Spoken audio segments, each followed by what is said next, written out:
evening, everyone. Thank you all for joining us in this panel dedicated to the challenges that Jewish communities are facing in the state of the current war.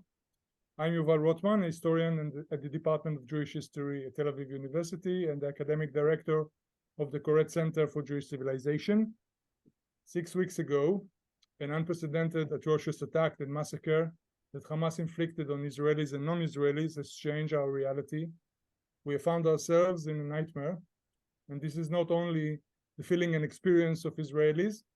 The world has changed for Jews and Jewish communities nearly everywhere, as well as for many non-Jewish individuals. We've organized this panel in order to generate a public discussion on the ways in which Jewish communities and individuals are experiencing this war around the world and affected by it, as well as to think together about the challenges that we are facing in different places and the ways in which we can respond, either locally or globally, to the new reality. This is by no means a new approach. Worldwide communication and discussions among different Jewish communities in face of historical events that affected all or certain of them have accompanied the Jewish civilization along its long history and have made it an international network, a network of ideas, thoughts, activities, and most of all people.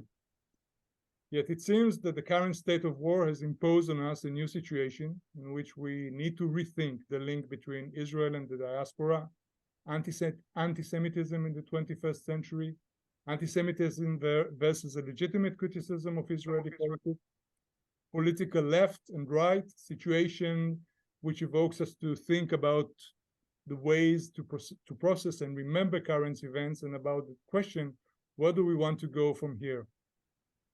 This panel is therefore a framework to rethink such questions by sharing local and personal experiences of scholars and public leaders and their reflections on their experiences from their professional point of view.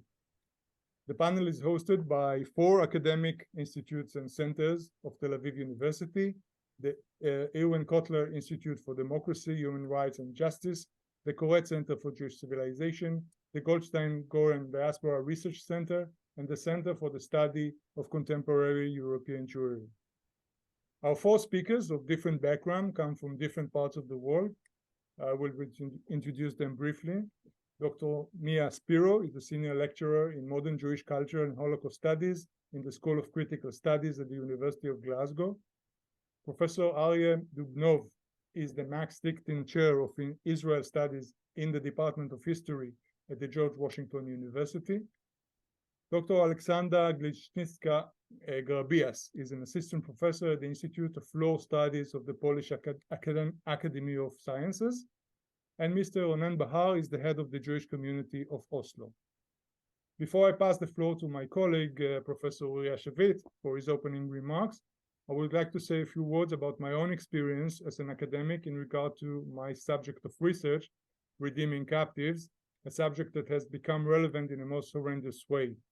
The precept of redeeming captives, Pidyon Shvuim in Hebrew, which the Jewish civilization have developed into a great precept, preceding all other precepts, served as a touchstone for solidarity and social cohesion in the framework of a shared and common faith between Jewish communities and individuals who didn't necessarily know one another, yet became Arevim, guarantors for the freedom and well-being of each other.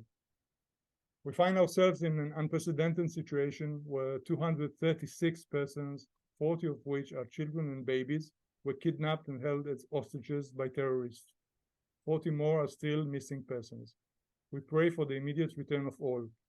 In the words of Rabbi Yosef Karo, delaying in redeeming captives when hastening is possible is a shedding blood. Uriya, the floor is yours.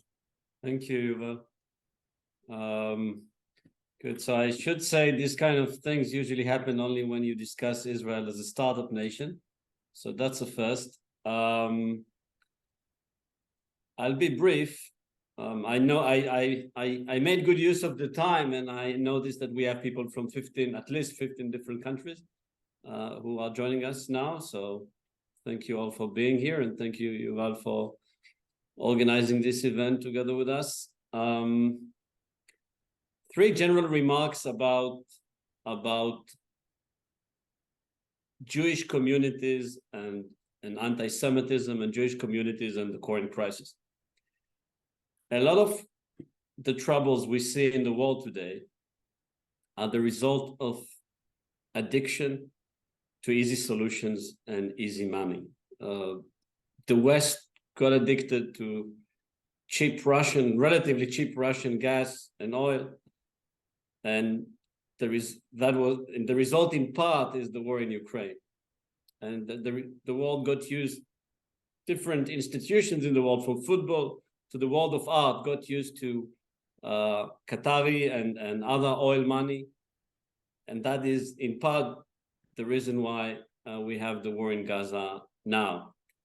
And one of those addictions, and I say that without naming names or pointing to specific communities, one of those addictions was the idea that you can have a Jewish community and have its security taken care of not by the government of the country where that community is based, as should be the case, or through the money that the community itself has, but through one or another form of philanthropy. So I think Jewish communities need security and need good security, but the solutions have to be structural, and the solutions have to have good, solid roots. And I think one of the challenges some communities are facing at the present time is how to build that premise at an hour of great need.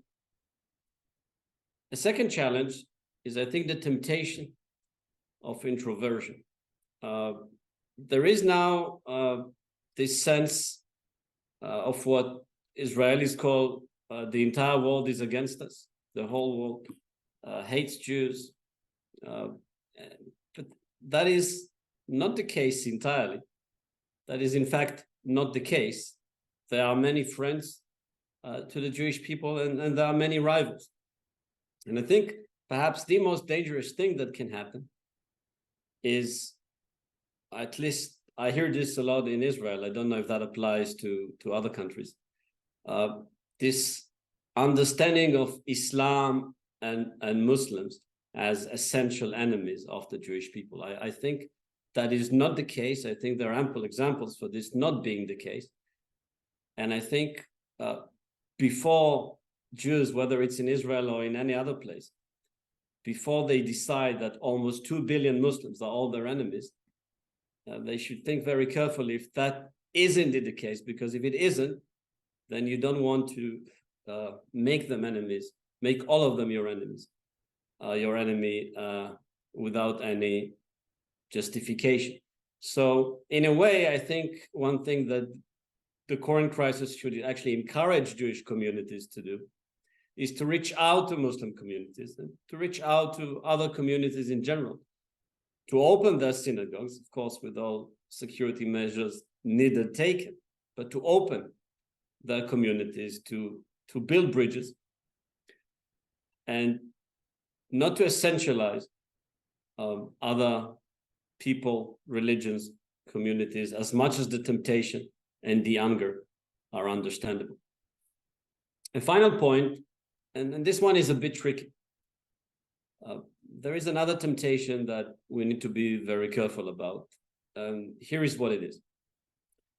If you read Herzl's The Judenstaat, obviously the biggest revolution is already in the very first page. Herzl's declaration that we are a people, one people. And by that he meant a people in the modern national sense of the word. There is a Jewish people, rather than just a Jewish religion. That was the great revolution of Zionism, and that was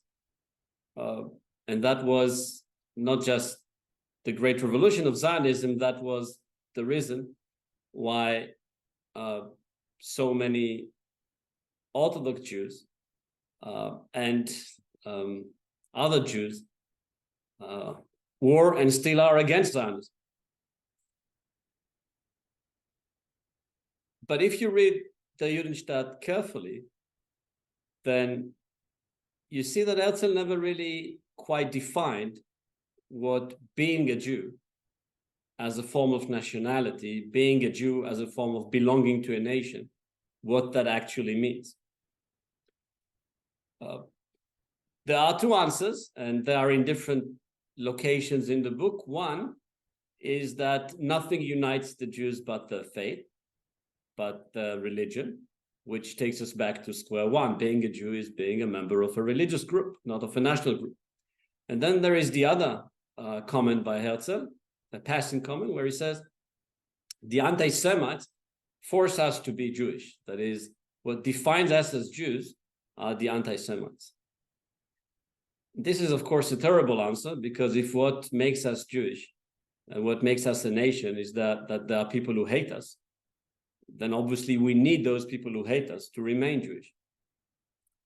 And I see this sentiment very much in Israel, and I suspect also across different Jewish communities around the world, this sense of now belonging and unity and common purpose and common destiny, which is now being reinvigorated because of the nature of the attack and because the attack had such clear anti-Semitic essence to it.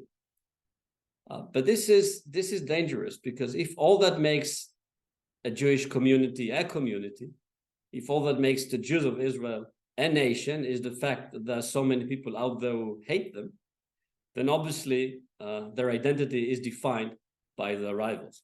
So I think, and this applies, I think, to all the 4 institutes and centers that take part in organizing today's session. I think one thing we have to be very, very careful about is how not to allow events such as the Hamas terror attack and atrocities, as to not to allow them define us, and how to build a Jewish national identity which is shared, which is inclusive, and which is secular, because, or traditionalist, because that is what most Jews are, and that's apparently is not going to change in the near future. I think that is perhaps the biggest challenge before us, how not to fall into the temptation of now finding a sense of comfort and shared destiny in anti-Semitism. So with this, Youval, I give the floor back to you, so you can turn to our first speaker, which I think is from no other than Glasgow. Yeah, please go ahead, Mia. And Uriya, can you turn the share screen off so we can see one another? I think only Carl can do that, because he's the one in control. Okay. So please, Carl. Thank you.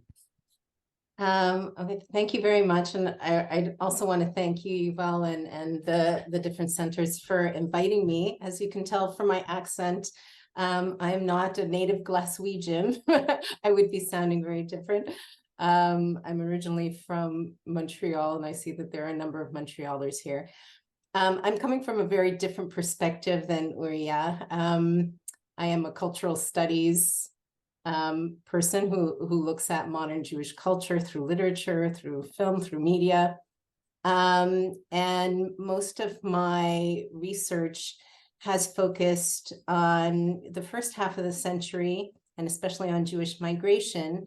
But in the past few years, I found myself more drawn into contemporary anti-Semitism, as many institutions of higher learning like my own, who don't have a lot of experts in anti-Semitism to rely on when cases of anti-Semitism come up, turn to their Jewish studies professionals, which is a very good thing. And there are not many of us in Scotland. There are only 2 Jewish studies scholars in Scotland at the moment.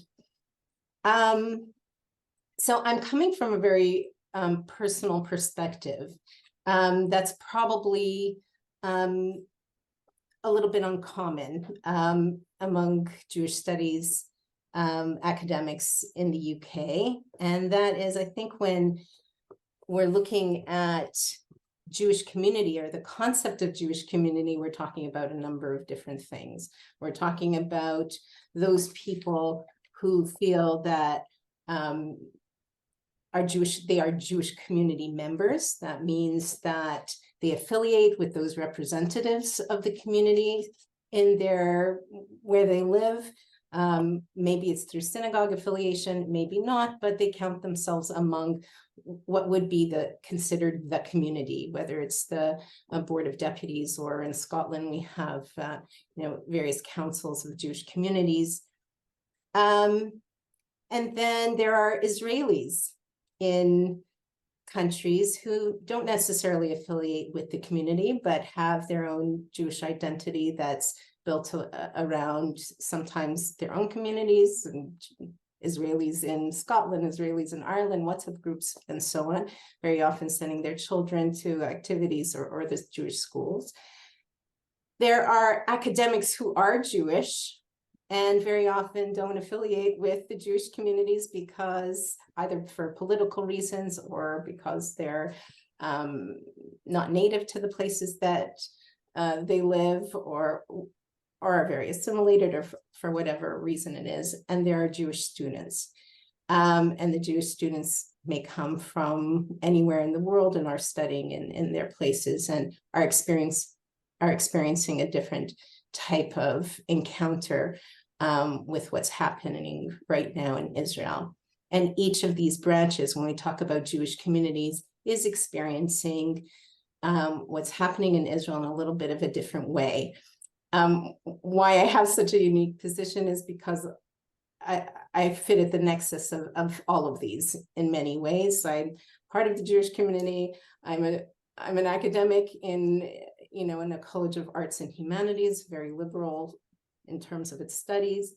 And I am also chair of the Jewish student chaplaincy. Here in Scotland, we have about 700 to 800 students studying in Glasgow and University of Edinburgh and St. Andrews University. And that's a big percentage of the community when you consider that in all of Scotland, there are probably, maybe 4,000 or 5,000 Jews.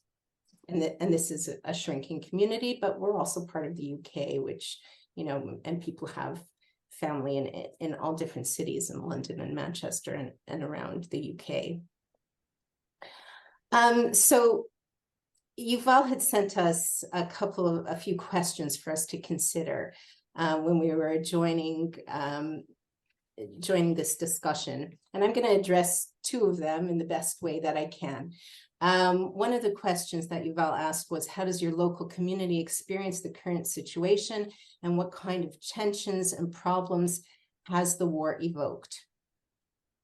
And the other question that I think I'll try to address is, and maybe is connected to this, is how do I believe the line is drawn between legitimate criticism of Israel and anti-Semitism? And the reason these are connected is because the local community experiences of the current situation, and considering of these different groups, it kind of depends which group it is, but the kinds of tensions and problems that the war has evoked are also two-pronged. And one is people who have friends, family, like I do. I grew up in Montreal, but my family lives in Israel. The Israelis in Scotland or in the UK worrying about what's happening on a very visceral, very current level. They're on WhatsApp, all the time with their families and finding out, if they've heard from this nephew or that brother-in-law who have been drafted, and worrying about the people there. And then there's worrying about the community and the impact of anti-Semitism.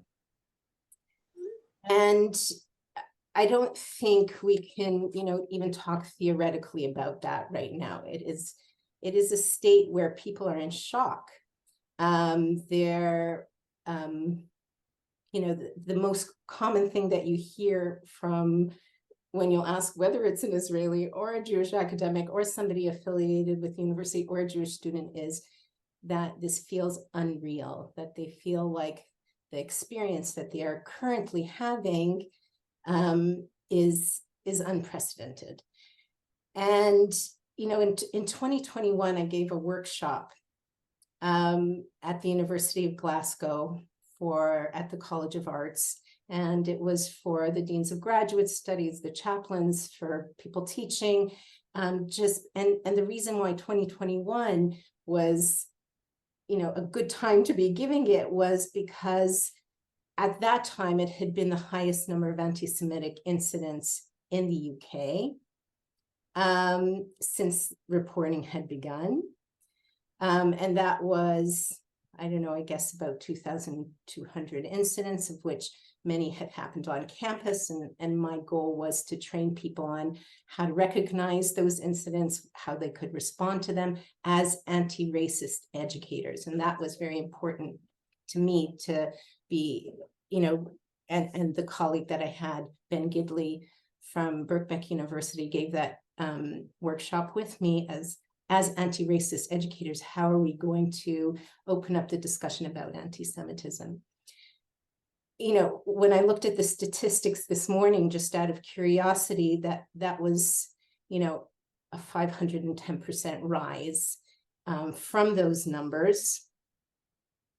In the 40 days since the war began, there's been 1,324 anti-Semitic incidents reported, where, last year there were, just a little bit over 200 incidents in the same period of time.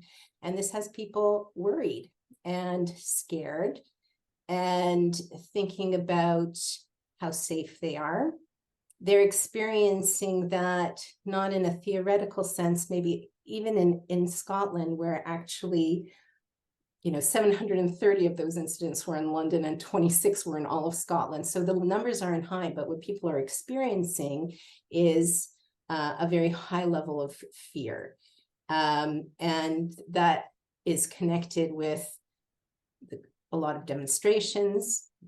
You can't go through a train station or a bus station without encountering a demonstration. Certainly on campuses, there are a lot of demonstrations. It's also encountered because students who we feel very protective over are encountering a lot of those hostilities. And I don't think unlike Uriya, I don't think that it necessarily changes people's identities in terms of their Jewishness. I think that what their identity already is enforced either way by these incidents. So, I mean, I don't know about the current statistics, but in the UK, at least, the last time there was a big research study in 2010 on Jewish policy research, 72% of British Jews considered themselves Zionist, and 82% of British Jews said Israel plays a central role or important role in their Jewish identity. 95% of British Jews said that they had visited Israel, and 95% of British Jews said Israel plays some role in their Jewish identity. So maybe not central, but some role. Okay, that's 13 years ago, but the people who've answered the Pew 13 years ago are still around, and that's significantly high numbers. The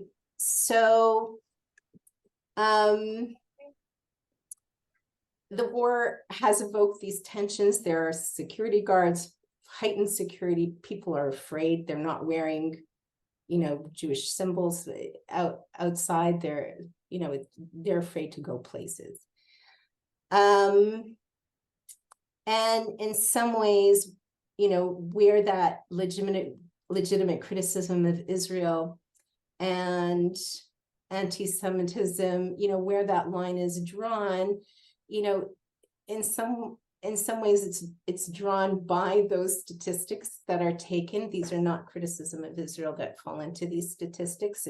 It's about anti-Semitic incidents by their definitions, whether it's the Arieh or the Jerusalem Declaration, or by the regular hate crime legislation or EDI policies that institutions have within themselves. But what is also important is context and experience.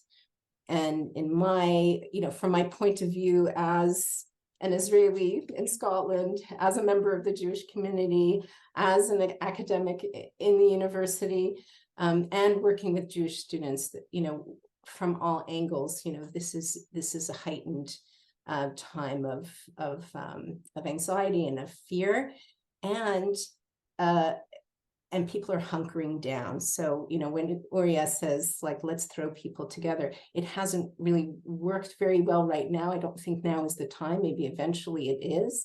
But right now, there's too much hurt and there's too much hostility, and people are in a period of hunkering down, I think. Thank you, Mia, for this overview, and to let us know what you're experiencing on the local level and also the personal level. We certainly are not aware. I was not aware until now about what we hear, of course, and we read things, but this is something that we are now thinking more about, and this is a really important take, and I think that we can think together ahead, and I take from what you said about the fear and about the shock, and how people are experiencing differently or under shock differently throughout our communities and also individuals personally. Arieh, please go ahead. Thank you, Youval, Rotman. Thank you for also creating the space to have this discussion. I preface my talk by hoping for a quick end of bloodshed and connecting to your words about the importance of redeeming the captives as soon as possible, because these are very heightened times, and it's hard to offer a reasoned, dispassionate kind of analysis and a conversation. Derek Pensler, the historian, just wrote a book that called Zionism an Emotional State. So I'm kind of in a task of offering what I hope would be slightly less emotional, not dispassionate, but less emotional approach. And because I'm, as a historian, my art is the one of continuity and change, part of what I will try to say is a bit also to push back against the assumption that everything started at October 7th. So at the level of discourse processes, both sociological processes, ideas, what we saw after October 7th marks a change in the volume, in the scope, and the size, the visibility of the conflict. But in terms of some processes, I would argue a lot of it, if you are in the field, the symptoms were there. And I will try to unpack what I just said now. I am kind of also have this daunting task of talking about the U.S. and American Jews, and of course, I am not pretending to be the head of the federation. As an academic, I kind of find myself in an often weird position when talking about the American scene. The American scene is, as probably I'm saying banal things, but I do need to put it on the table, is of course not comparable to other communities due to the enormous size of that community. Secondly, kind of the involvement of the U.S. and U.S. policy in the Israeli Palestinian peace process, or the lack of thereof. Of course, the funding and philanthropy that was mentioned, but also the way in which a lot of the discussions that for often when I travel to Europe, and that alludes also to Professor Shavit's opening remarks, that are framed in the conversation in an interfaith dialogue, is the framing in which these discussions are framed, is less is not necessarily the main route or the main road by which a Jew thinks about themselves. The Jewish studies frame themselves in the U.S., and that's part of what is also connected perhaps to what some scholars call trouble in the tribe. And there's also a very strong generational shift, and which is an internal shift within American Jews that needs to be connected. So perhaps I will start with my last comment about generational shift.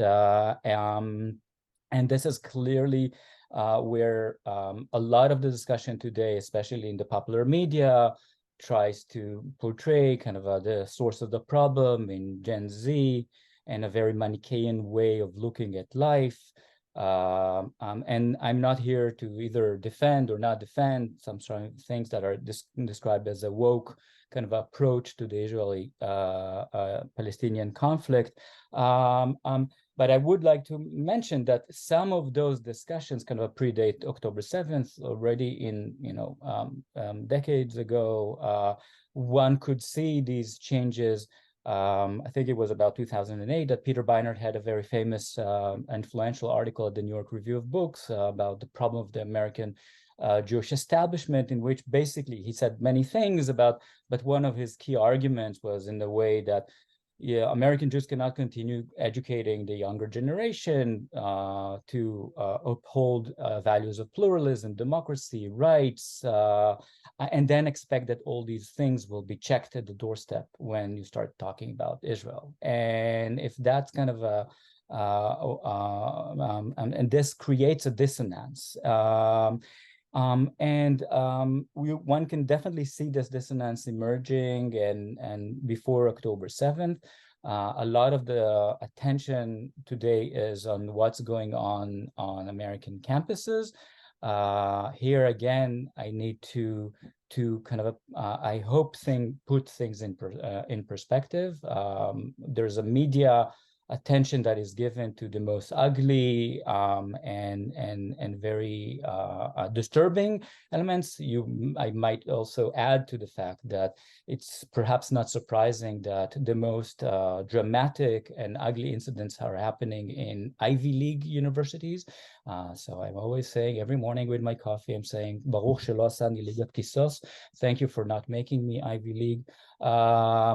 This is definitely not the picture all over the place. And also, I would like to say, as an academic professor, as an academic who's working on the bridge between kind of Middle East and Israel studies and Jewish studies, that some of what happens with this type of media coverage is that it eclipses completely the fact that 95% of the time, 95% of the people, and 95% of the professors and the students are open-minded and are interested in dialogue, and there are numerous teachings and panels and safe spaces and so on and so forth. Perhaps one of the way, especially in the context of our discussion today, when we're thinking about Jewish communities and bonds of solidarity, perhaps one of the things I will say that can explain the emotional stress and I would even say anxiety and a strong word like paranoia that explains a lot of the discussion among at least many of my Jewish students on campus, perhaps is connected to the way often when we're framing the conversation as connections between Jewish communities and Jewish communities in Israel, it's about diaspora, it's about communal affiliation, it's about the way in which we respond together to incidents of anti-Semitism, versus what, so to speak, for the sake of the argument, I will call the other side, is using the language of solidarity. And perhaps one of the best studies on that subject is Michael Fishback's book on Black Power and the Palestine question. And to make a long story short, and it's of course a very complicated story and it's not so simple and linear, but one can make the following argument. Again, sorry for making it very crude, but just for the sake of the conversation. Perhaps in the civil rights movement, or people probably are very familiar with the famous photo of Rabbi Heschel walking hand in hand next to Martin Luther King. That was kind of a last moment, perhaps, a gesture of a public that had significant public weight, in which Jews saw themselves as part of a bigger struggle for civil rights with Afro-Americans and vice versa.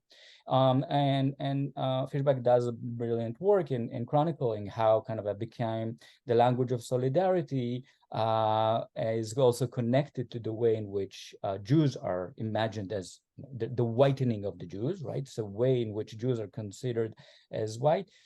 in American popular kind of imagination.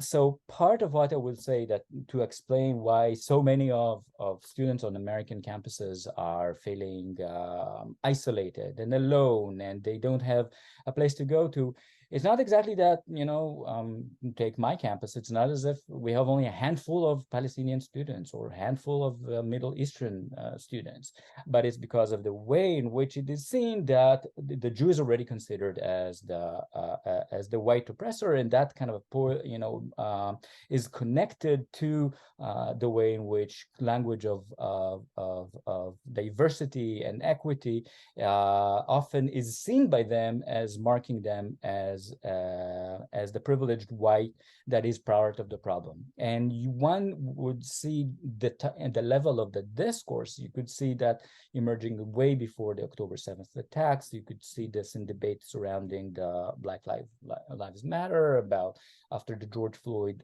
killing and the demonstrations that followed, and one can talk about it in greater detail. Perhaps it will come in the conversation. Nevertheless, in cataclysmic times like this, the response is often headed not necessarily from the kind of the establishment is very much using and relying on a repertoire of symbols and ideas that often do not allow the younger generation that is more critical and diverse to feel that they're part of it. And this will be, I'll wrap up here. So if you will see among the younger students, students that are more critical of Israel, students are thinking about their Jewish identity divorced from Zionism, that they're struggling to find how they can define their Jewishness, not only vis-a-vis Israel and Zionism, even those who are very kind of were very conflicted, for instance, and whether to join or not to join the massive rally that took place in Washington less than a week ago. You could see the conflict within them, and they would feel, for instance, comfortable with 80% of the speakers. But for instance, when the establishment is either rolling out very kind of the type of language that is promoted by the Tikva Foundation or the IAC, or inviting very controversial televangelists like John Hagee to be one of the speakers, it alienates it only increases the split within the community. And that's something we need to talk about, because part of the crisis we are seeing is that Israel, for a long time now, due to the Israeli policies, is no longer a bipartisan issue in the American political scene, and we are eating the sour fruit of that political and diplomatic approach. Yeah, thank you. Thank you very much, Arieh. You presented another view and another. Well, you also spoke about feelings and sentiments of isolation vis-a-vis also the education, but it struck me as well, it's not very surprising, but I mean, the way that it relates to what Mia said before, and the way that both of you has framed the same topic or the same question differently about the sentiment and the feelings of individual as related and dependent on particular the local political context and the historical context, and this is like it's not surprising that it raises a few more questions about how can we not bridge, but how can we address if we think globally, how can we address sentiments and feelings that have arisen in different communities, but regarding the local context. And it struck me that you didn't speak about shock, as Mia spoke beforehand. And on the contrary, you said how much it depended on and how much it's related to something that has been going on for 4 years now. So thank you, Aleksandra. Please. Good evening, and thank you for the invitation. When Mia spoke so interestingly about different kinds of identities, I was thinking all the time where and if I fit in any of these categories. And perhaps I should start by saying that I'm very close to the Jewish community, both here in Poland and also in other countries, not even mentioning Israel, because some of the most important people in my life are Israelis. And some of them formed me academically and on the personal level to the great extent, including Professor Dina Koret, who is, I believe, with us tonight. But I'm not a member of this community, being a Pole with Jewish roots, but being a Pole, and I would always identify myself as a Pole. So if I were to answer the question concerning the Polish Jewish community and the challenges for them or their feelings, I would say that they are here, or we are here, in a rather good situation in comparison to all what's happening in the so-called Western Europe in particular. So far, we had, I believe, 3 significant anti-Semitic incidents. So it's like nothing in comparison to this what we are observing on the streets of Paris, Berlin, Amsterdam, etc. There are marches. Just today there was a march of support for Israel, a large crowd, guided by and headed by Ambassador of Israel in Poland. Yesterday there was a pro-Palestinian march.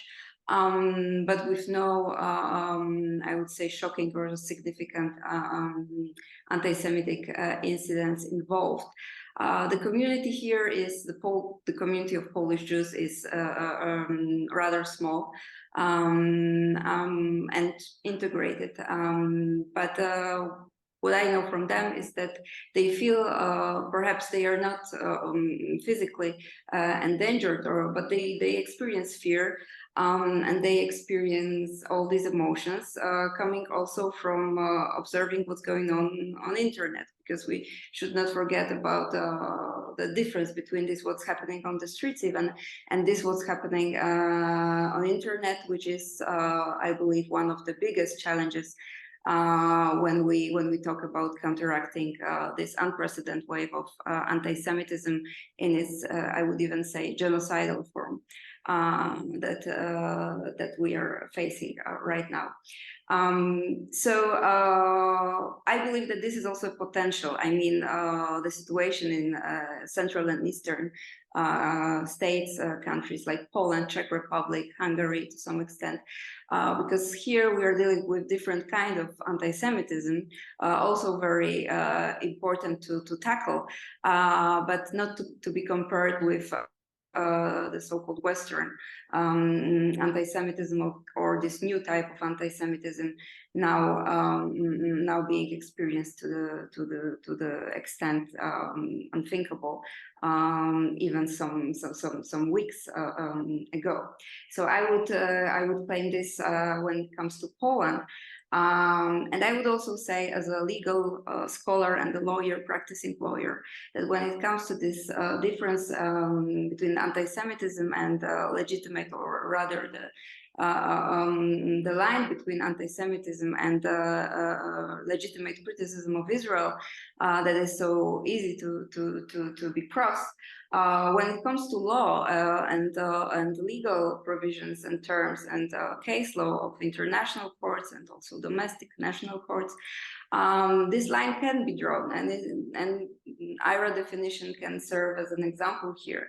So it's not that difficult to do and to differentiate between them on the legal level.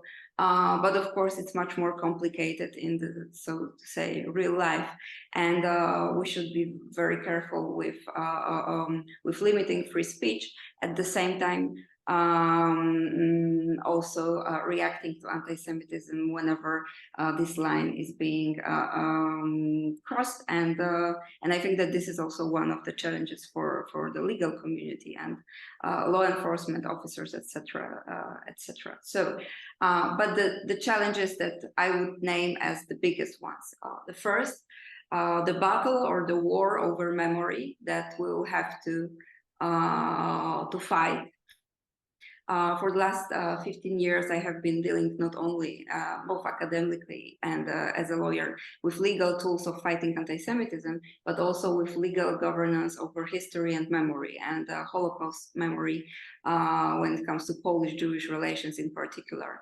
So these legal battles over memory can have dramatic consequences. We can see it clearly with Russia's aggression against Ukraine. It all started, perhaps not all, but to the large extent, it started with the memory war that Russia was conducting against Ukraine for years. So I think it's really important to look at the way this narratives is being developed. And I have even started thinking about some kind of drafting of legal bans on denying or justifying the atrocity that happened on October 7th, modeled on the Holocaust denial bans. And I believe that perhaps there will be a need to introduce such legal measures. But there will be other dimensions of this battle or war over memory for sure. And it's important to defend the historical truth to the extent possible, because again, internet is not an ally in this battle and this fight. And the last thing I would like to raise, because I'm also a human rights lawyer, human rights legal scholar, and I have been dealing with the UN Universal System of Human Rights Protection for years. Mostly in its anti-racism dimension. I think it needs to be stated clearly that today, the universal UN-based system of human rights protection stopped applying to the Jewish people, which is devastating and tragic. But I cannot see any instances or any forms of this system standing in defense and in protection of the Jewish people. The system is not protecting them from anti-Semitism. The system is not protecting them against the crimes committed against Jewish people. And I think that this is also an enormous challenge to be tackled. And this, it didn't have started with the events on October 7th. We have been observing what's going on in different fora of UN for years, but now we can see it so clearly that actually the system that emerged from the ashes of the Holocaust and which was built also by the Jewish communities, Jewish legal scholars and human rights activists, is now being turned into a mechanism or a tool in the fight against Jewish people, which is, as I said, tragic and needs to be tackled. And here I also like to end on a positive note. On the other hand, the European system of human rights protection, the legal system, offers a lot of issues that are being implemented all the time and turn out to be effective in the legal fight against anti-Semitism. So we should use all. We can't hear you, Aleksandra. Just right now. Now? Now? Yes? Yeah, now it's... Okay, so I was concluding on a positive note on sticking to the European system of human rights protection that offers a lot of tools against anti-Semitism, and perhaps again stressing this, that Central Eastern European states and their governments to have this strong potential of being allies, important allies to Israel and to Jewish people. Thank you. Thank you very much, Aleksandra, for giving us another point of view, I think, from another perspective completely. And I think this was very helpful, and especially thanks for bringing up the future into the discussion, also mapping, what is going on in the human rights from the UN and Europe, but also thinking about, how to be active, what Arieh has, and how can we be active and promote activities that will link to the problems and the situation and the the hard feelings that local communities are facing, for instance, in reference to what Mia said before.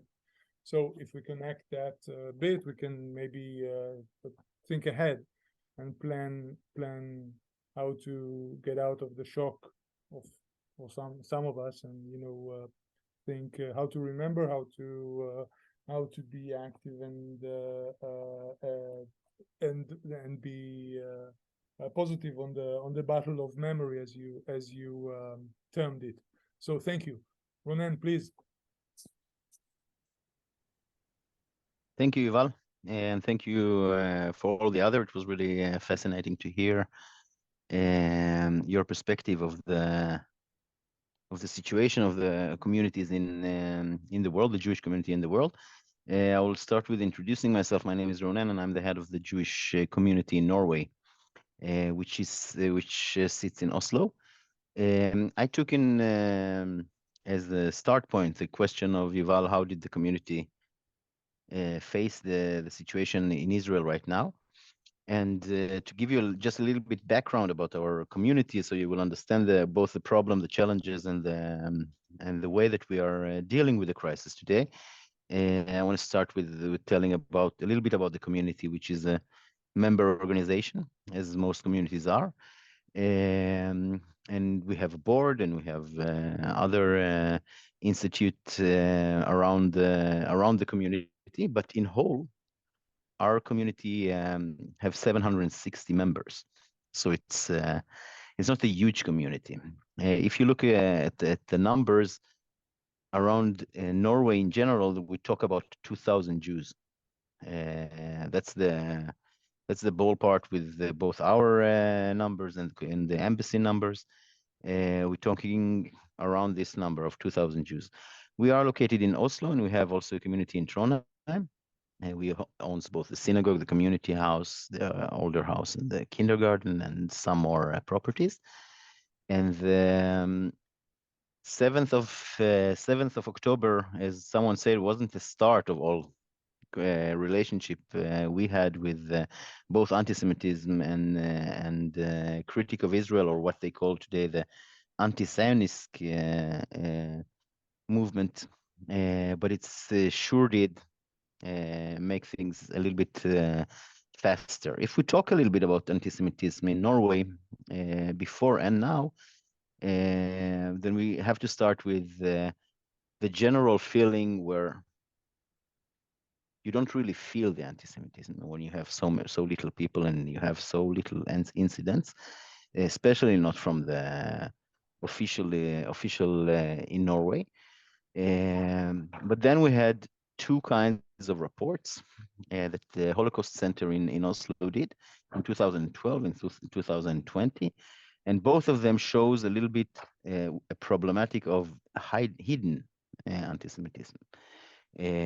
Some of the numbers that we were most worried about is generally in the population, 10% do justifies violence against Jews when it comes on the same connection with critique of Israel or what Israel does. And that's in the general population. In the minority population, which is the Muslim population, we see 20% justifies for violence action. Together with some other numbers that was worried, like 12% that don't want to live near a Jew and don't want their children to be in the same school with a Jew. It created some worriness. But what I can say about Norway, that it's a country that really took anti-Semitism in a serious way, and they create program to fight it. One of the program is sending through the community, which is a pathfinder. The biggest problem in Norway is not hate of Jews, is mostly ignorance. You never met a Jew. When you have 2,000 people among 5 million or 6 million, that is quite spread. 80% of the population never met a Jew. So the way we solved that, it's educating and making in place pathfinders that goes to schools and high schools and they just stand there and they say, we are Norwegian Jews, and they show they show how normal it is to be a Jew and how it is to be a Norwegian Jew with identity of Norwegian, identity of Jewish, and it creates a lot of positive conversation.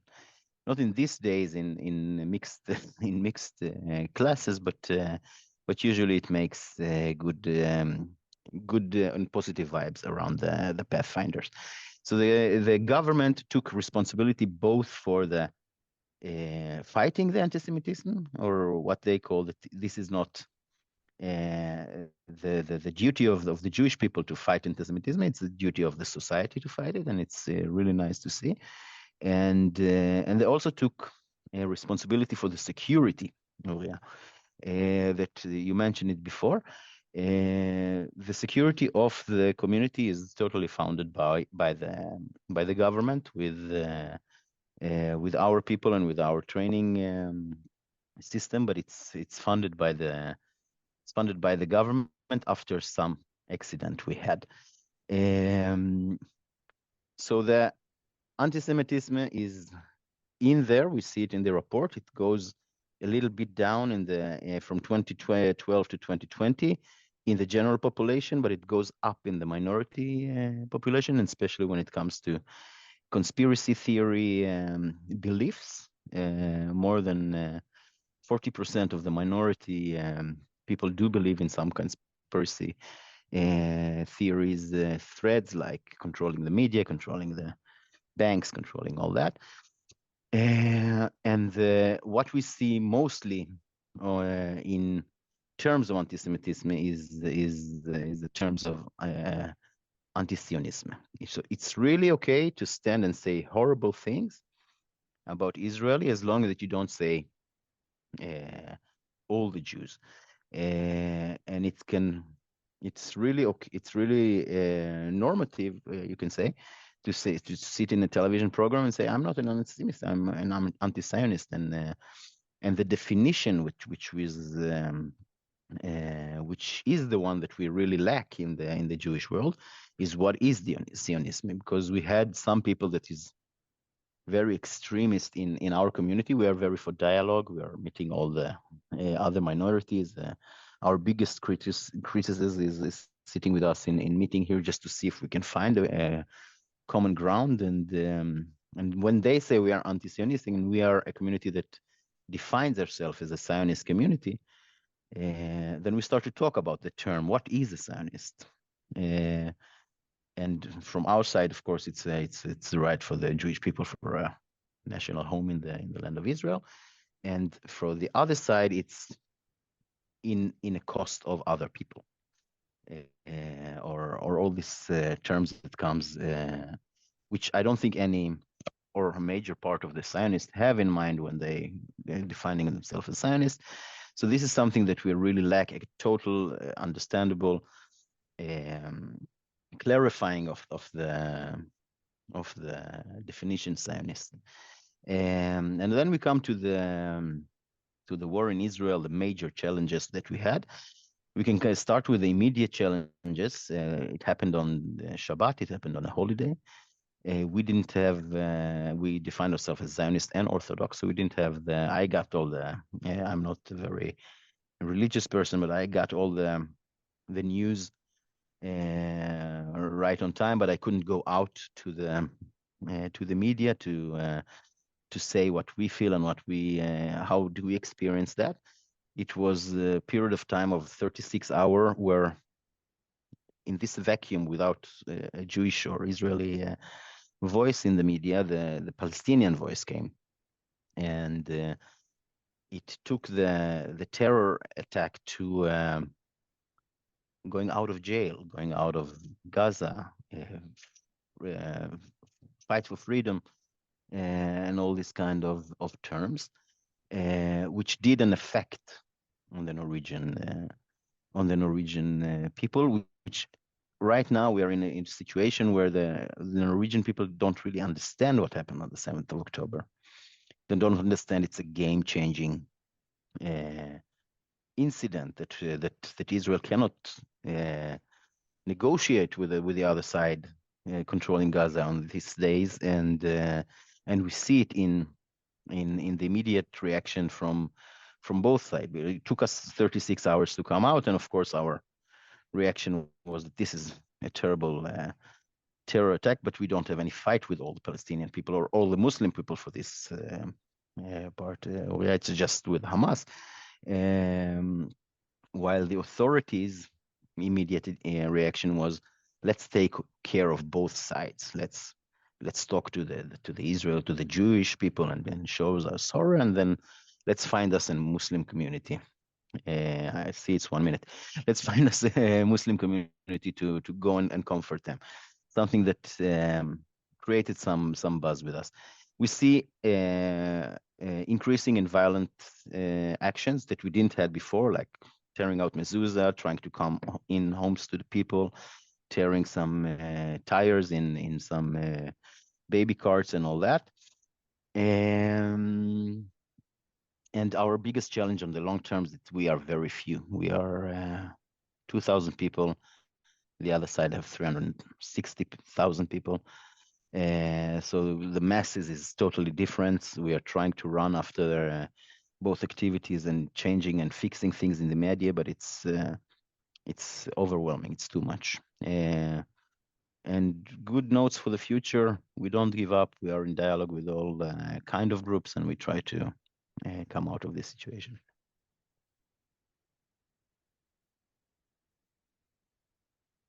Thank you very much, Ronen, giving us the Norwegian Norwegian Jewry point of view, and what are you facing, and what have you been facing since October the 7th, as you described it, a game changer, and I think it's a game changer for most of us.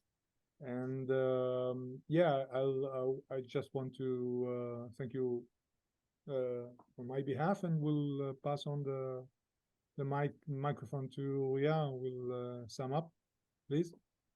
Yes, I think, Youval, I saw a couple of hands during the presentations, so perhaps we'll give those who want to comment or ask a question, please just let us know that this is the case. But until you do that, I'll take the liberty of just responding to 2 comments about my comments, which made me realize that I perhaps did not communicate my ideas all too well. One, when discussing reaching out, avoiding the introversion that obviously is a temptation at the moment, this is not some kind of distant future. Just look at the screen and the participants in this session, and I will not say more than that. About Jewish identity, I want to emphasize the following. I visited dozens of small Jewish communities over the past 3 years.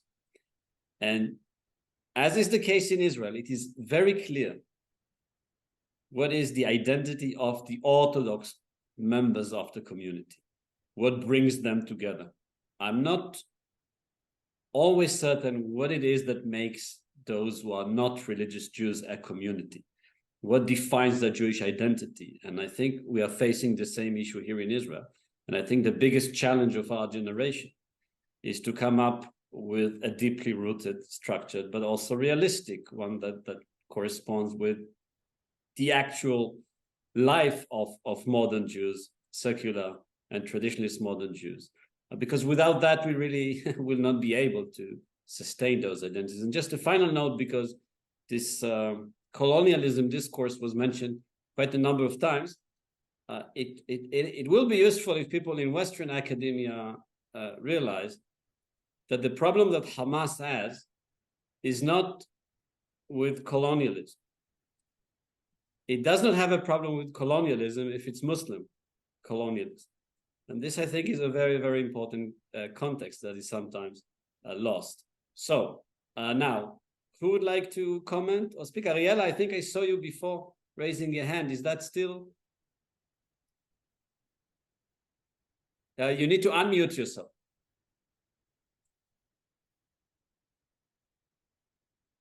We still cannot hear you. You just need to press the mute to unmute. Your mic is closed. Oh, Carl, can you unmute Ariella from using the power of office?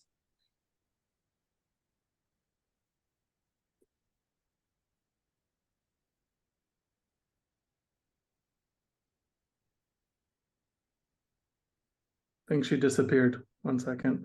Okay. In the meantime, is there someone? I think I saw another hand. While is there someone else? Maybe you can unmute just everybody, Carl, and then if someone wants to comment and we don't see the hand, that would still be an option. Everyone is very polite today. I think it's a problem.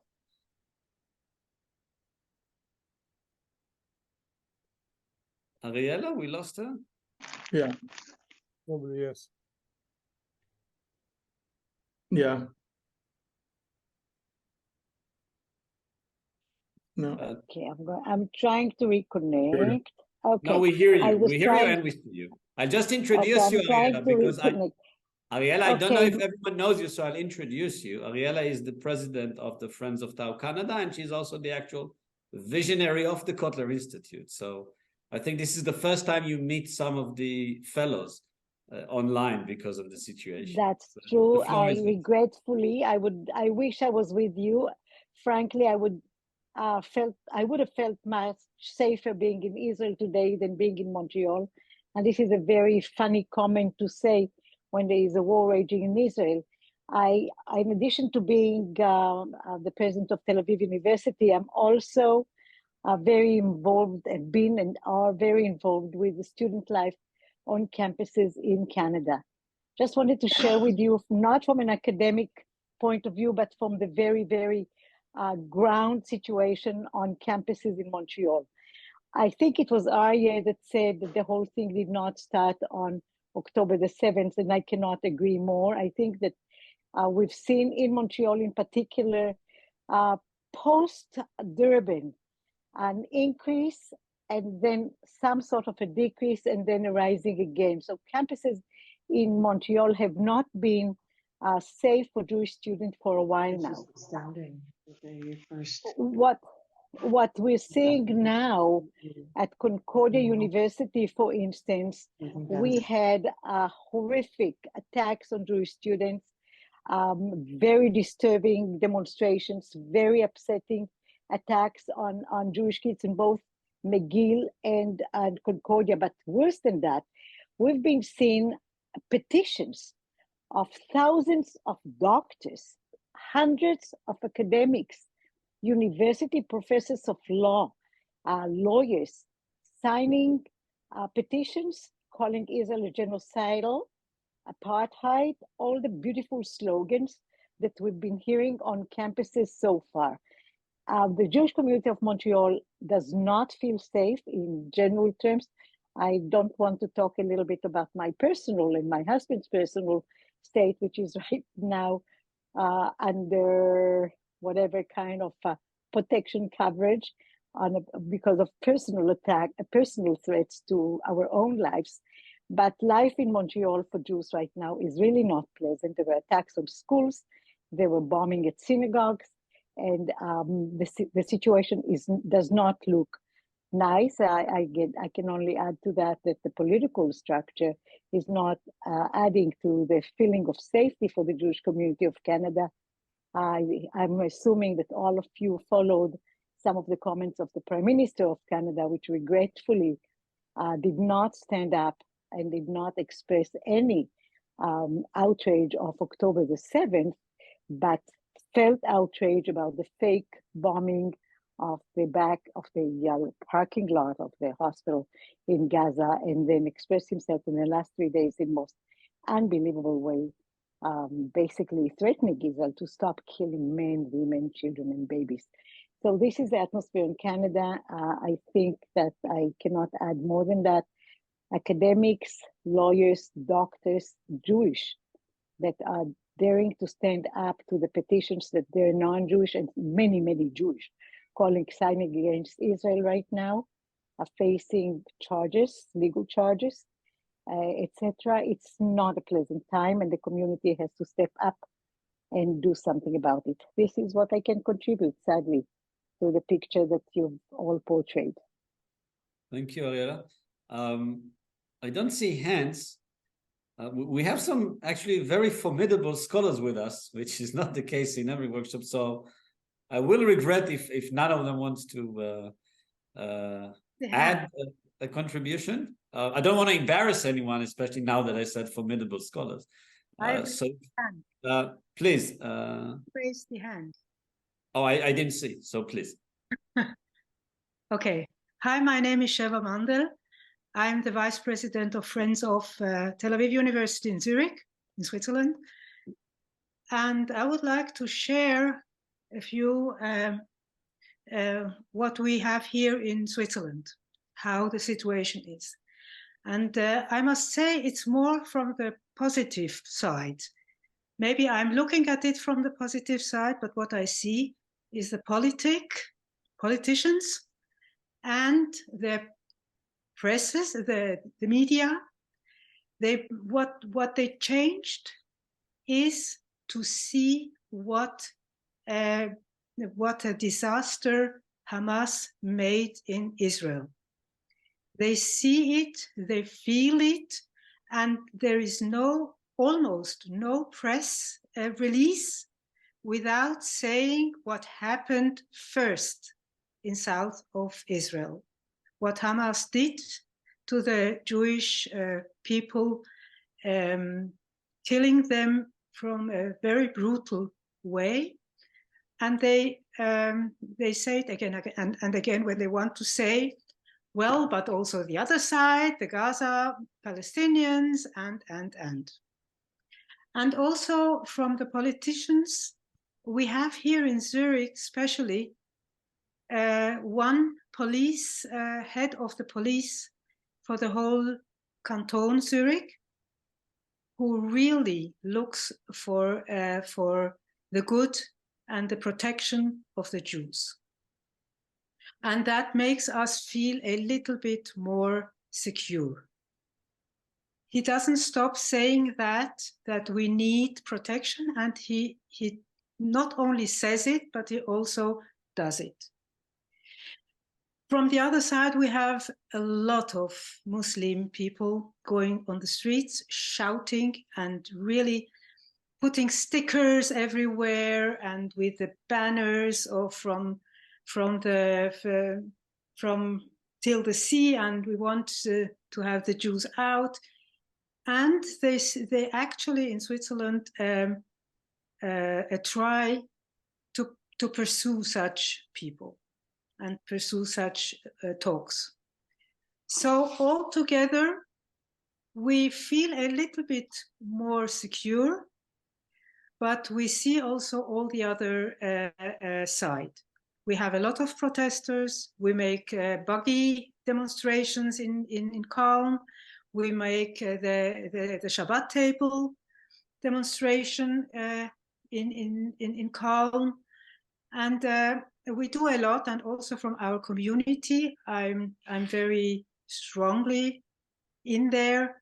So we do a lot of things to help parents and children to how to react to provocative speeches, because children in the non-Jewish school are exposed. They don't know how to react, and we try with workshops to give them security. We make a lot of workshops. We make this evening, for example, we have singing together with a famous singer, a Swiss Jewish singer in our community, where I'm not there now, I'm at home. And we are really doing quite a lot, and I wanted to share that also with you. Thank you. Thank you very much. I think there was a question from Shani, which I think Aleksandra is the best person to answer. So Shani, if you're still with us, can you unmute yourself? Hear me? Yes. Well, I was wondering about the people who don't take a stand in the way the Jewish public and the state reacting to that kind of behavior, especially in Poland, due to the context of the history of that land. If there's specific comments on that kind of behavior, because not taking a stand in that kind of time, in that context, can awake a lot of emotions that people reliving the history. So you're asking about the historical context of the Holocaust and Polish-Jewish relations, right? Yes, of course.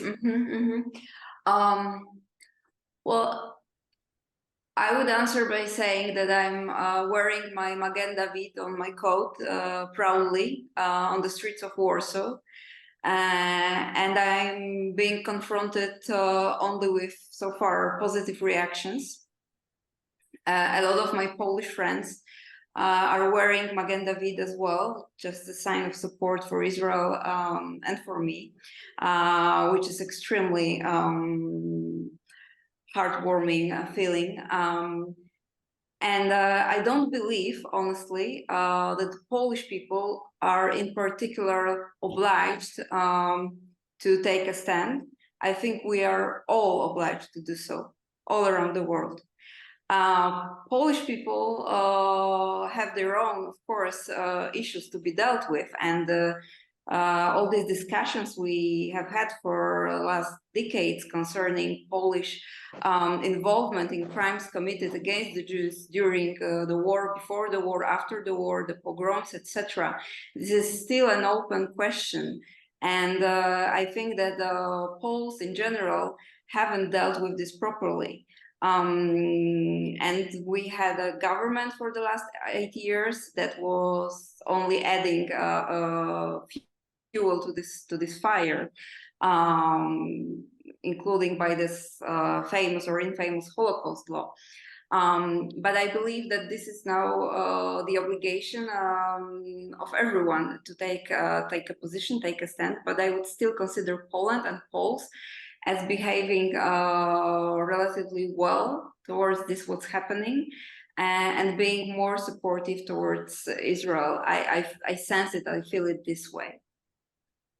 Thank you. Do we see any additional hands? If not, I'd like to maybe ask a question to address one to Arieh and to Maya, if that's an option. This may sound as a stupid question coming from Tel Aviv. Uriya Bareket wanted to ask. Where? I don't see. No, I'm over here. Please, please. Actually, I'm not sure that it's a question, but first I'll say that my name is Bareket. I'm in Canada. I'm Israeli and Canadian. I am at Brock University, which is a relatively small university in a city called St. Catharines, which is a relatively small city. The university has a very small Jewish community. And I don't know how big the Muslim or Palestinian community is, but obviously much, much, much bigger. I'll say that the a university administration, but first of all, around the town, there isn't really that much felt, but within the university, there is quite a bit of talk. I'll say that the university administration, it took them about a week to sort of figure out what is going on and to realize that indeed this is a game changer. And I'll say it took them a week to take action, and they did, which was a little different, I believe, from other universities, in that they full out condemned the Hamas violence in a very clear way, and also indicated that there will be no rallies on campus, which is a bit different from many other universities. So those were the words, and I think those are the intentions too. But doesn't always work that way. And indeed, last week there was a demonstration. It was small, it was contained, it was not very impressive, but it was there. And I'll just say that I, as a faculty member and a community member, I don't feel threatened, but I hear from the students that they do not feel safe.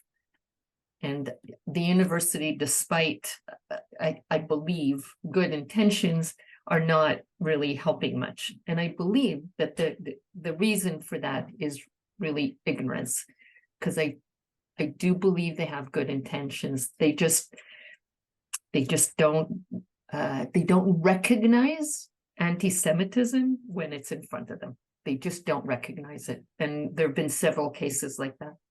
So I started out saying that I don't think I have a question, but maybe I will pose a question and say, what do you do? How do you really educate? I know the social media stuff, but how do you educate this, not just the student body, but beyond? And I'll leave that for you.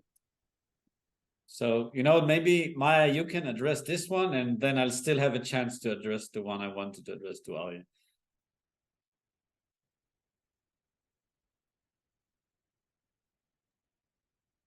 Thanks so much, Barak.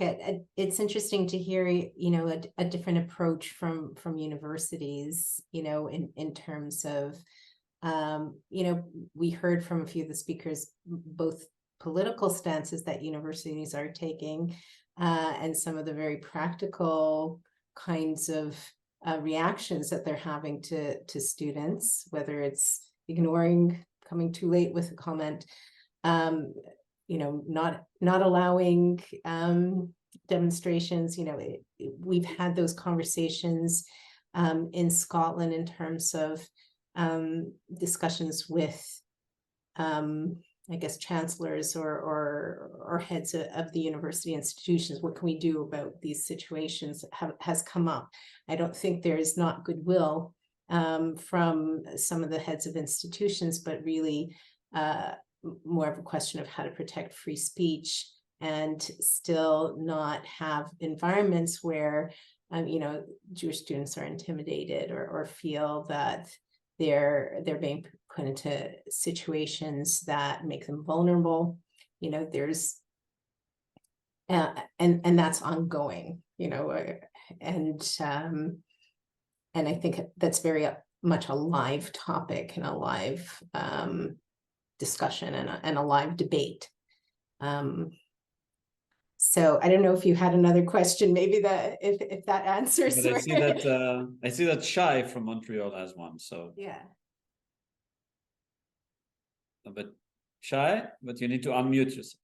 Hi, Montreal. Hi, Montreal. Hi. Okay, Hi. my mistake. Hi, my name is Hi, please. Hi. Okay.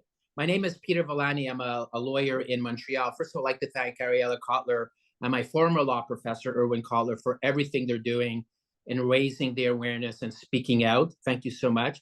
Secondly, we've taken a little bit more aggressive approach. And although I'm not involved in the two lawsuits, there are now two lawsuits that are going to make their way through the courts. One is against Concordia University, a potential class action that still has to be approved by the courts in order to go ahead, against Concordia for failing to protect the Jewish students. Concordia has for many years allowed the environment at Concordia to degenerate. And a couple of weeks ago, there was a very violent display of anti-Semitism, aggressiveness against women at a table that was just merely pointing out what was happening with the hostages. So that's one. And the second lawsuit is against McGill University for allowing, and it's an injunction to prohibit, because McGill is allowing a vote by the student society. It was a very anti-Semitic and anti-Israel bylaw to be passed with respect to the condemnation of Israel as an apartheid and genocidal state. So that is the second one, and hopefully we'll be able to hear that case this week. So the community has decided grassroots wise to become a little bit aggressive and using what Jews know well, that law applies to everyone. And unless there's accountability and the students who say things and faculty who say things and bully students and create an environment that was just said of intimidation has to stop. And unfortunately, the only way sometimes to do this is one, by not donating to the university, and two, suing them. And that's what we're doing. So I just wanted to point that out. Thank you. Thank you. I'm not sure Ronen is still with us, but he mentioned in his presentation the Pathfinders project in Norway, which is, I think, something that some of you might be interested in learning more about. Do we have anyone else? Because for some reason I don't see the hand. So Youval, do you see if there is someone who wants to? No, nothing. You can. No, then I'll just ask, and I don't see Ronen anymore. So maybe the final question to Arieh, if that's okay. So it is a ridiculous question coming from, from an Israeli perspective, but it's puzzling me for some time. When people in Connecticut or Boston, when they rise up against the oppression of colonialism, is there any self-reflection at all when they do that about the ridiculousness of the statements? If they lack self-reflection and some historical perspective? Thank you. Yes, the Israeli song goes, "Dvarim sheroim misham lo roim mikan," right? There's the location and perspective. Things you see from here, you don't see from there. There's any type of generalization will be futile here, right? Among the student population within the same campus, you can find people that are open-minded and curious and want to see the complexity, and people who are coming with ready-made assumptions. They already have their hashtags, and they already have. I was asked by the Jewish newspaper Forward to reflect on that, and said too many students are coming to the university with exclamation marks, not enough students are coming with question marks. This said, a lot are, asking this. And yes, within those who are very critical of Israel and colonial legacies that are worked into the Israeli legal system, and I think there's a very important academic discussion that we cannot have here about the way in which, this is people that in my field, of history of Zionism, history of the mandatory period, are dealing with not from yesterday about what is the difference between colonialism and colonial movements, between settler colonialism and different colonialism. I'm not so intimidated by the use of the C word. The attempt to mark everyone that is writing about colonial legacies that shape the region as anti-Semitic is, for me, hideously problematic and stifles academic freedom and free speech. It will require us to block a huge percentage of my best colleagues in Israel that are writing on that subject. So there's a slippery slope here, and those who are committed to the subject are definitely making that comparison. So in the United States, you will find people who are saying, it's one sentence after the other. This, it comes with land acknowledgements. So I don't see Tel Aviv University starting a seminar acknowledging Shahmunis. And then following from there, this is a settler colonial, setting. And this is why we see Israel as a settler colonial state. We might move uncomfortably in our seats when hearing this. We can agree, we can disagree, but they're portraying. Aren't you avoiding this in one sense? My question was not so much, is it legitimate to say that Israel is a colonialist enterprise? No, but I don't. I will push back against portraying all the North American academics and students as very naive, ignorant, not self-reflective, and so on. But my question was very specific. This is the portrayal now on Israeli media. Every day, Haaretz writes another article about הטרלול הפרוגרסיבי. Now, there are people of these kind, but the scene is much more complicated. Yes, there are people that see reality in black and white. Most of the people understand that reality is gray, and they see the complexity. So just pushing against this discourse by portraying some sort of an opposite black and white doesn't really move us forward, and it only alienates those who are exactly in these bridges. So you see in institutions where there was a very critical and engaging dialogue between scholars of Middle East and scholars of Jewish studies, things were more contained and it did not explode.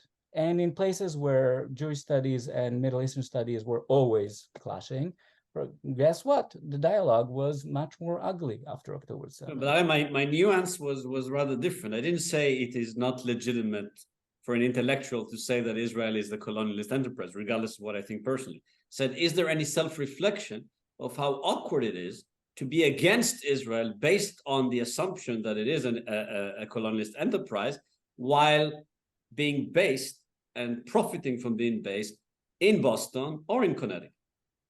So this is a discussion that predates October 7th. You saw it very much so during Black Lives Matter and the attempts of the US to reckon with its own past. I mean, far from a perfect exercise.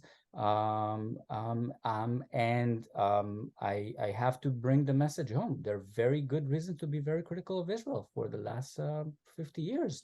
So it's very easy, to project it outwards rather than, see it only, what we as Israelis are doing. Even when I'm looking at Poland, they shook off through a democratic election of ultra-right government. We haven't succeeded in doing so.